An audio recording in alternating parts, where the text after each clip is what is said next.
अस्सलाम वालेकुम प्यारी यूट्यूब फैमिली। क्या हाल है, कैसे हैं आप सब। उम्मीद करती हूँ आप सब खैर खैरियत से होंगे।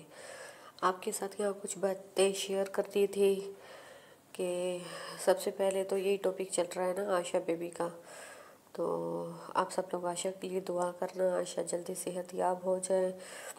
तो ये जो नज़र होती है ना, ये बहुत ही बुरी होती है, इंसान को खा जाती है। वो कहते हैं ना, पत्थर को भी चीर देती है नज़र। तो मुझे लगता है जैसे वाकई मेरे घर को, मेरे बच्चों को नज़र है, नज़र का बहुत बुरा असर है ना। क्योंकि 2-3 दिन से ऐसा होता था मेरे साथ कि हमारा सालन जल जाता था। दूध में उबाइल करने के लिए रखती थी, हत्ता कि मैं दूध के ऊपर खड़ी भी होती थी, फिर भी दूध गिर जाता था और जल जाता था। तो 2-3 ऐसे वाक़यात हो रहे थे, मैं गौर नहीं कर रही थी ना। फिर आहिस्ता आहिस्ता पहले सराज वाले बीमार हुए, खदीजा इतनी बीमार थी। जब अब आशा की इतनी हालत ख़राब हो गई ना, हंसती खेलती मेरी बच्ची, मुस्कुराती हुई, इतनी माशाल्लाह इंटेलिजेंट पढ़ती हुई, तो एकदम से ये यहाँ तक कि गोद में लेकर वाशरूम लेकर जाती हूँ। अब तो रात को मैंने उसे पैम्पर लगाया, अब तो वाशरूम भी नहीं जा सकती। तो पता नहीं क्या हो गया है। तो बस ना हमें ना अपने घरों का, बच्चों का ख़ास ख्याल रखना चाहिए ना। ये नज़र बहुत बुरी चीज़ होती है। तो कुछ लोग तो ऐसे ही वहम दिला रहे हैं, आपका घर का मसला है, घर चेंज करो। कोई क्या कह रहा है, कोई क्या कह रहा है ना। क्योंकि जब से हमने इस घर में शिफ्टिंग की हुई, हमें 3 साल हुए हैं सिर्फ ना। तो 3 साल में जैसे मेरे 2 बार ऑपरेट हो गए हैं, इनके पापा का हो गया है, बच्चे बीमार, तो बहुत ज़्यादा मसले मसाइल हो रहे हैं ना। तो बस अल्लाह ताला अपनी हिफ्ज़ व अमान में रखे। तो वैसे हमें वहम नहीं करना चाहिए, हम वह भी नहीं है, पर अब आशा को देख कर ना यहाँ मेरी बस हो गई है हिम्मत की। तो मैं डर गई हूँ बहुत ज़्यादा।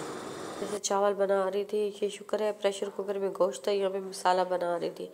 हत्ता कि मैंने चूल्हा बंद किया, मुझे अच्छे से याद है मैंने चूल्हा बंद किया। मुझे समझ में नहीं आ रही कि चूल्हा खुद ब खुद कैसे जल गया और मेरा सारा सालन जल गया। मसाला जो मैंने तैयार किया हुआ था सारा जल गया।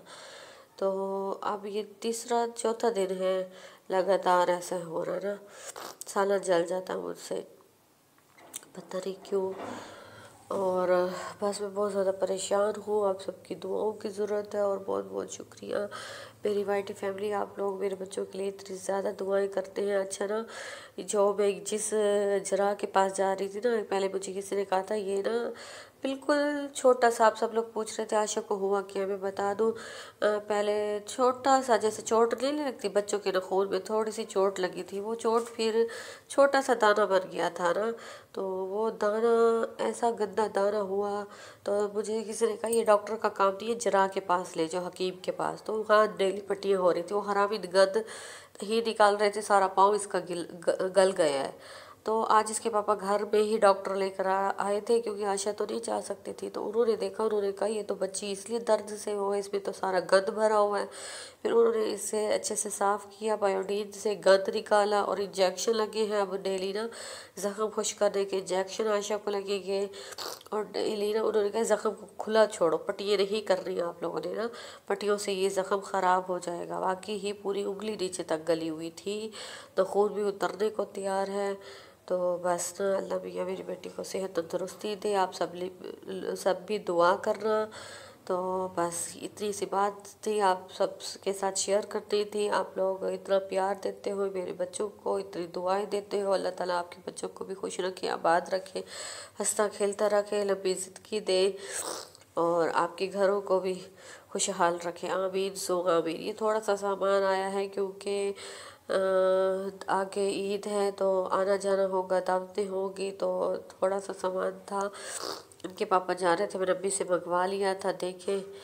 तो ये मायनीज़ वगैरह केचप लिए थे, क्योंकि आशा वगैरह रोटी तो नहीं खा रही है, बर्गर डब्बा रोटी ऐसी चीज़ें शौक से खा लेती है। तो मैंने कहा चले ना, घर में हर सामान हो तो बच्चों को बना कर दे देंगे ना। टैंक मंगवाया ताकि पीती